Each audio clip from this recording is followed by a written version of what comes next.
Hi folks. In this video I want to do two things.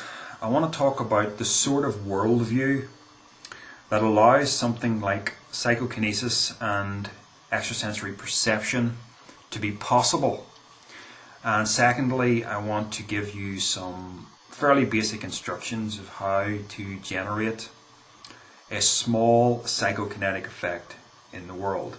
So, I know there are some people who think the idea of psychokinesis is utterly laughable, but hopefully by the time you get to the end of this video, maybe I'll have changed your mind on that.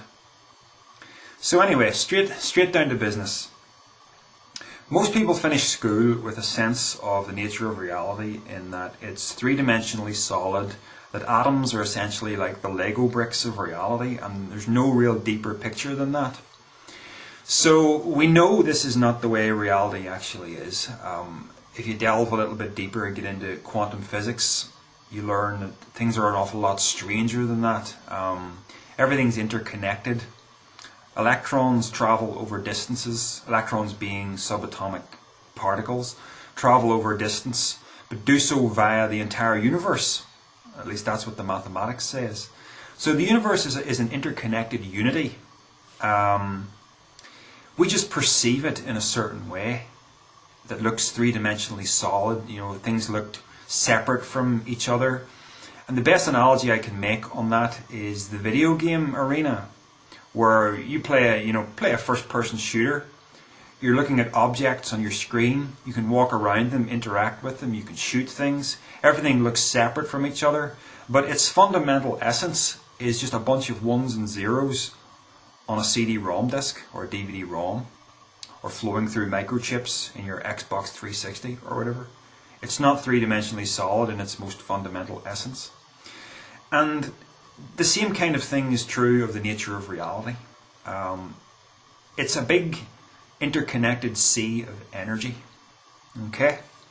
So keep that in mind. Now,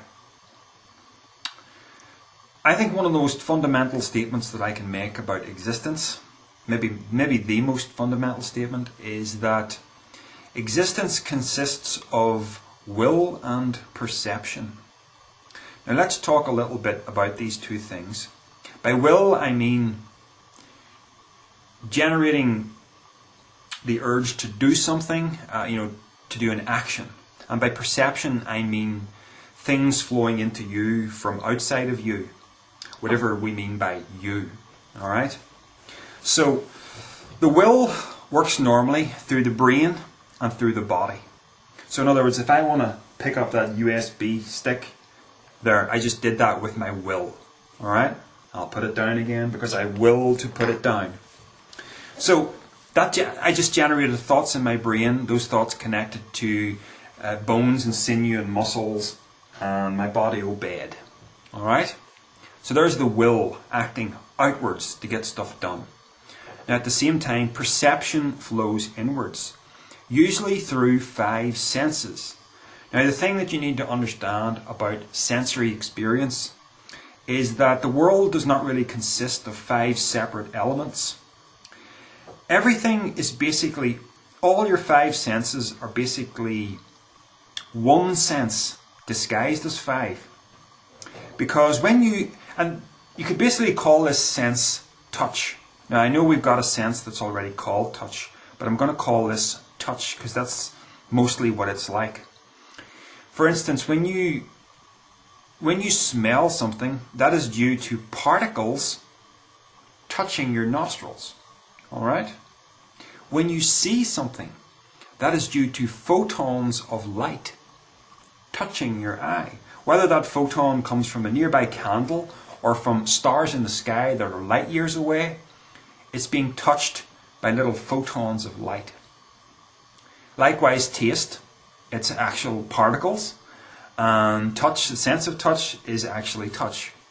Traveling up your arm, if I touch something with my hand, I get the sensation of something traveling up my arm, into my brain, and then from there to conscious experience. So all perception is touch. It is an inward flow, and the will is an outward flow through the body and the brain. Now, what is you? Well, what I understand by you or by I is that if the whole universe is an interconnected unity, what I think of as I is just a focal point of limited awareness within space-time, like a lens. Individual isolate self-consciousness isn't a thing in itself. It's a lens through which the universe experiences itself, and the only real you is the whole universe. So that may take a little while for you to think about and grasp because it's very deep, but you are the universe focused into multiple separate points of limited perception and limited will, if you like, through these body-mind constructs and through everything else as well. So the whole universe is that. It's all limitation. It's the finite within the infinite. So bear that in mind. Now, what has any of this got to do with psychokinesis and ESP? Well, the most common question I get asked is, what goes through your mind when doing psychokinesis? Now, here's the real answer to this. Okay, so listen up, you people who've wanted to get this to work. Here's the real deal. Nothing goes through your mind when doing psychokinesis. Psychokinesis is about getting your mind to shut up, getting all your thoughts to stop. Now, if you really think about your mind, it is constantly buzzing with all kinds of activity. You have to stop thinking. Now, the most effective way I know of to do this is just to find a little spot on your desk or on your wall and just to look at it, not to allow your gaze to waver from it, and not to allow yourself to think of anything else but that spot. Now, what you want to also do is get your body nice and relaxed. Now, what are you doing? What are you doing when you do this? Well, before we come to that, I know what you're thinking. How do I move an object with my mind unless I'm allowed to think about moving the object with my mind? How does it know what to do if I'm not allowed to think about it? And that is what I'm saying. You're not allowed to think about it. Thinking about it, some kind of mental pushing, that's actually counterproductive to it being done. So here's what you need to do before you quieten your mind. And this is where, there's a kind of a ritualistic flavour to this almost. And this is really how it does connect to ritual magic. You want to spend a little bit of time creating what you might call a subconscious program. Now, to give you an analogy of this, I play a little bit of keyboard, piano. So I'm using both hands. Now, I can only really concentrate my conscious attention on one of those hands. So I may be thinking about what I want my right hand to do, but my left hand can do something that I've programmed it to do earlier. It just naturally goes, and some deeper part of my mind takes care of my left hand moving. And the melodies take care of themselves without me having to devote any attention to them, any thought to them. This happens because I have gone through the motions of it multiple times earlier. I've programmed it. There was one time I moved house. I had always been used to driving home from my work at lunchtime, but I had moved house, and I accidentally, the day after I had moved house, I accidentally drove to the wrong house at lunchtime. I drove to my old house. You know why? Because I had done it so often on automatic pilot, if you like. I didn't have to think about driving home. I just got in my car at work and gave my brain the message, right, we're going home. And I literally drove home in a daze, daydreaming, totally unconscious to where I was going, without thinking about it. So you see, how did I do that? I did it through repetition. So what you need to do is to create one of these subconscious programs. So you take your little psi wheel. You don't even need a physical psi wheel for this. You can just use your imagination. You can close your eyes. you can picture that side wheel spinning.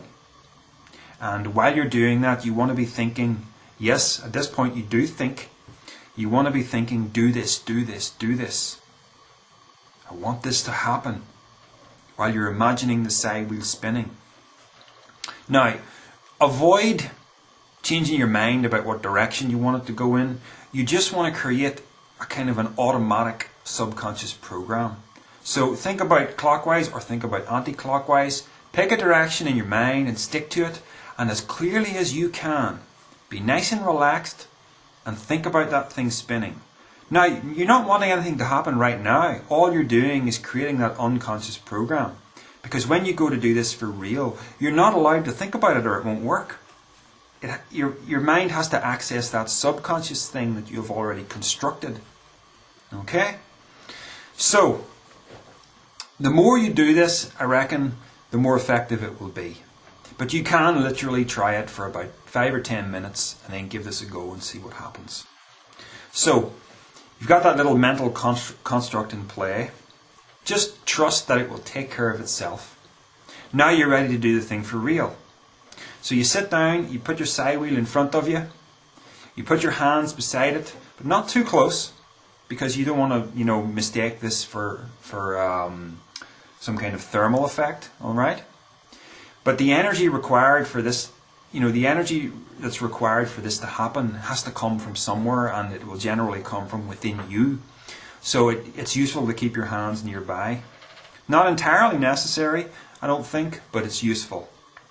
So your side wheel's sitting there, and at this point, all you got to do is empty your mind of all thought. Find something to look at. Don't look at the side wheel, because when you look at the side wheel, you'll be tempted to kind of give it some kind of mental push, and that means you're thinking about it, but you don't want to be thinking about anything. Okay?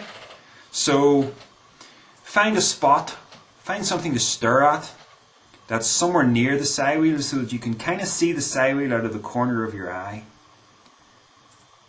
And then simply empty your mind and give it some time. Relax your body, breathe normally, and you should, after a while, start to notice the side wheel spinning. And you may feel certain bodily sensations of something happening. And you will notice as you try this, you might suddenly, you'll be so excited by the first movement that you'll do the wrong thing, which is start trying to mentally push it, and then it won't do anything. The more you relax, the more it will start to work, until that thing is spinning like mad in front of you. Alright? The key is not thinking about it. The subconscious program that you have in place in that lower part of your mind, it takes over and it knows what to do. So is it possible, some people have claimed that they can change the direction of the side wheel at will. I don't believe that.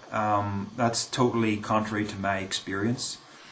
Because to do that, you would have to be thinking about it and changing what you're trying to do as you're doing it, and that's just not possible. It's just going to get totally confused. So, it has to be, you have to access that other part of yourself. At least this is my experience of the thing. And those of you that have done this successfully, I bet you are nodding your heads in agreement as to what I'm saying. It's about not thinking.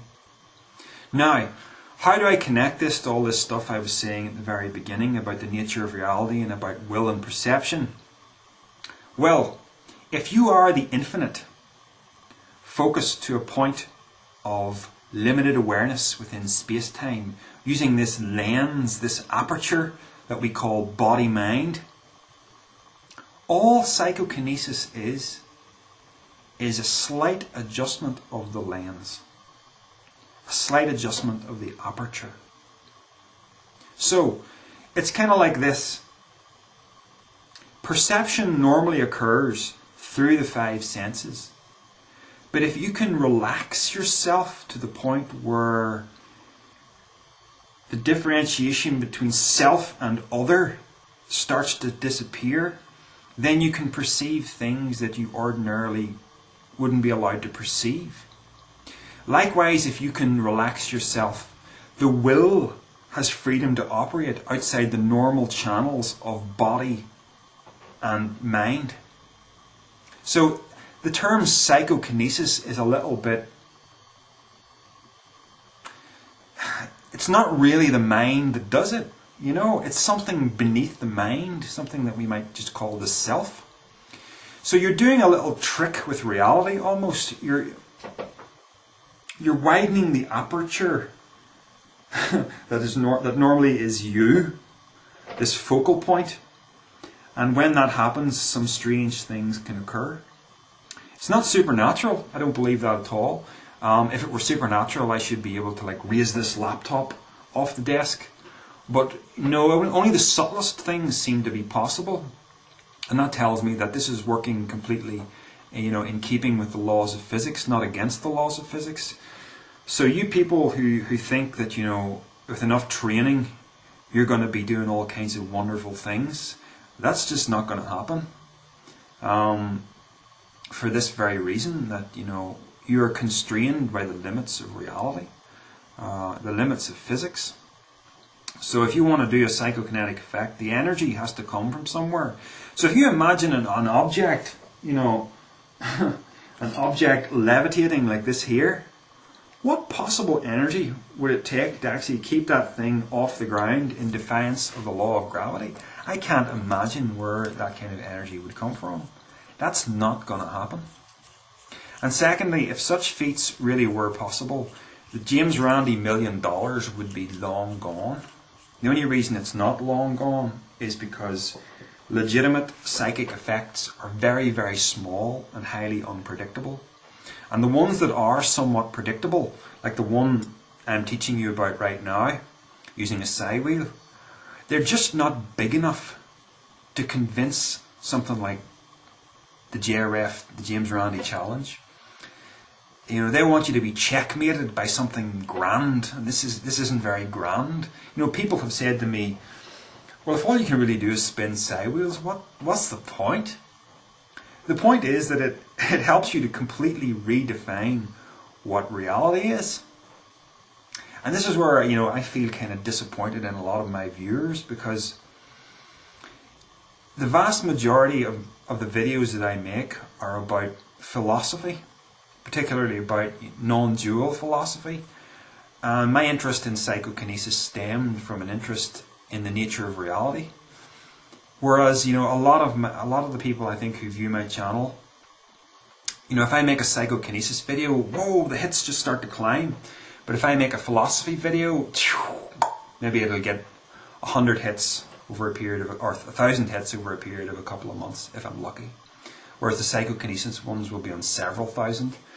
And I'm disappointed in that, because I think many of you bring a really juvenile attitude to this, and you're thinking about this as nothing more than something cool you can do to impress your friends.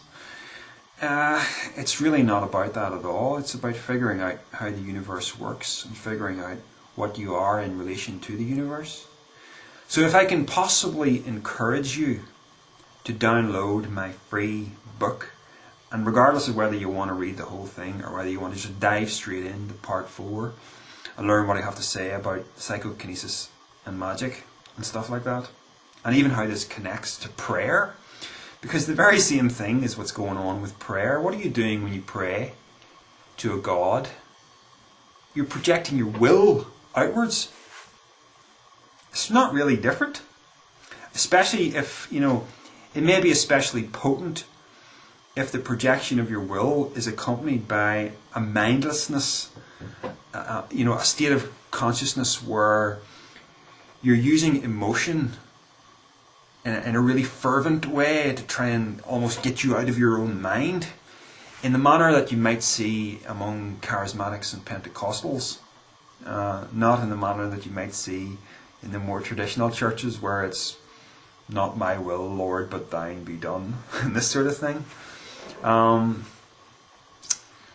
Prayer, magic, psychokinesis, it is all the same thing. It is all the will operating outside of the normal constraints of body and mind, through widening the aperture of the self, through altered states of consciousness. That's what this is. And that's why the key to it is not thinking. Because when you think, You're immediately connected to your brain, which is connected to your body, which interfaces to the world via that mechanism. You've got to get backwards beyond that, to the beginnings of that focal point, so that you're perceiving and acting outside of that range. You know? Yes, it's all theoretical, but I hope you agree it makes a lot of sense and it's very, very rational. So I hope I can get a bunch of people maybe to experiment with this, because there's actually quite an exciting, life-changing discovery to be made here that the vast majority of scientifically minded people know practically nothing about. You know, people who are into science tend to be one-trick ponies. They tend to think science, science, science. It's the only tool, and no other tool will do. But that's not really true. Science is a tool, a very good tool, but there are other tools in the toolbox besides that.